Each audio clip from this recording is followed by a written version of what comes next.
Bonjour à tous, pendant un an je vais vous présenter un film par jour, soit 365 films dans l'année. Aujourd'hui on est au 47e film, Green Book.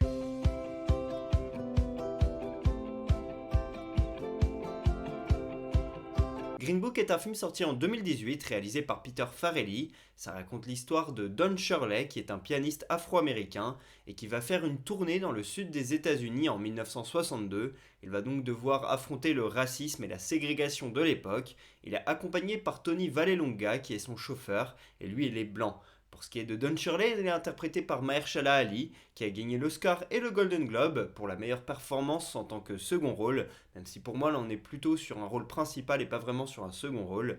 À côté de lui, on a donc Viggo Mortensen, qui est lui considéré comme l'acteur principal et il a été nommé, mais il n'a pas gagné dans les grandes instances. Et puis à la réalisation, on retrouve donc Peter Farrelly. Habituellement, il travaille avec son frère Bobby, notamment sur des comédies comme Dumb and Dumber, Marie à tout prix ou encore Fou d'Irène. Et là, c'est la première fois qu'il travaille en solo et ça fonctionne bien, puisqu'il a gagné l'Oscar et le Golden Globe dans la catégorie meilleur film et meilleur scénario. Bon, ce sont de magnifiques récompenses, mais qui avaient fait un petit peu polémique il y a quelques années, parce que certains disent que c'est le pire film à avoir obtenu l'Oscar. Je trouve ça un petit peu dur, mais bon, c'est vrai que c'est pas forcément le meilleur. Si je vous parle de ce film aujourd'hui, c'est parce que l'on fête les 50 ans de Mahershala Ali, l'acteur secondaire du coup de ce film. Et Mahershala, il a gagné 2 Oscars et un Golden Globe dans sa carrière. Donc déjà un Oscar, un Golden Globe pour ce film. Et l'autre, eh bien, c'était pour Moonlight en tant que second rôle à nouveau. Et c'est dans ce film que je l'ai vraiment découvert et que j'ai associé son visage à un nom et que j'ai commencé à m'intéresser à ce qu'il avait fait. Et puis c'est vraiment à partir de ce moment-là qu'il a explosé aussi auprès du grand public. Même s'il avait fait des séries depuis une vingtaine d'années, il en fait pas mal. Il a joué dans House of Cards, mais surtout dans True Detective où il est excellent. Et lui, après, il est arrivé au cinéma assez tard, autour de 2009 environ, à la fin des années 2000. Il avait déjà 35 ans. Il a fait pas mal de second rôles, que ce soit dans Hunger Games, dans The Place Beyond the Pines, dans Benjamin Button par exemple. Et puis petit à petit, avec Moonlight et avec Green Book, il a commencé à se faire un gros nom. Et là, depuis quelques années, c'est quand même une belle star du cinéma. Ce film, j'ai vu il y a 5 ans environ, c'était dans le salon chez ma mère. J'étais tout seul un soir en semaine, il me semble, parce que j'avais souvent la télé rien que pour moi à un moment donné, vu que chacun faisait ses trucs dans sa chambre. Et moi, je me regardais la télé et je me mettais des films. Et j'ai vu comme ça Green Book, qui je crois passait sur Arte ou une des chaînes, en tout cas une chaîne genre France 2, je ne sais plus trop quoi. Mais je me rappelle que je l'avais vu sans pub, donc déjà c'était pas sur TF1. Et j'avais vraiment kiffé ce film, en tout cas j'avais vraiment bien aimé le message autour de la ségrégation et comment voilà, un blanc et un noir peuvent s'associer et aussi s'apprécier dans ce monde-là, et puis essayer de lutter face à toutes les choses difficiles que vit le pianiste dans ce film. J'ai trouvé que la fin était plutôt réussie et ce côté road trip était vraiment cool, donc j'ai vraiment apprécié ce film.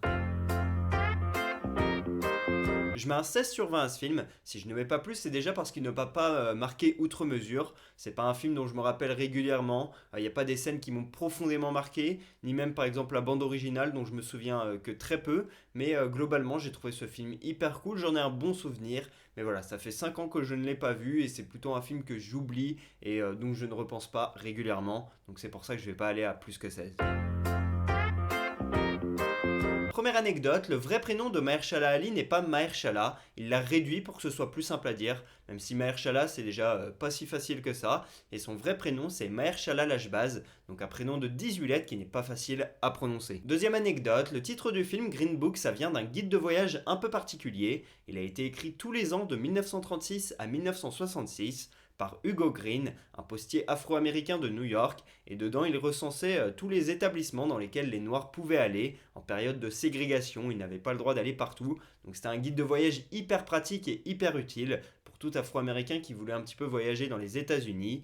Et puis à partir de 1967, il a arrêté de l'écrire vu que la ségrégation a été terminée, du moins sur le papier. Troisième anecdote, pour jouer son personnage, Viggo Mortensen a pris 20 kilos, rien que pour ça, ça méritait une nomination aux Oscars, ce qu'il a eu mais qu'il n'a pas pu gagner.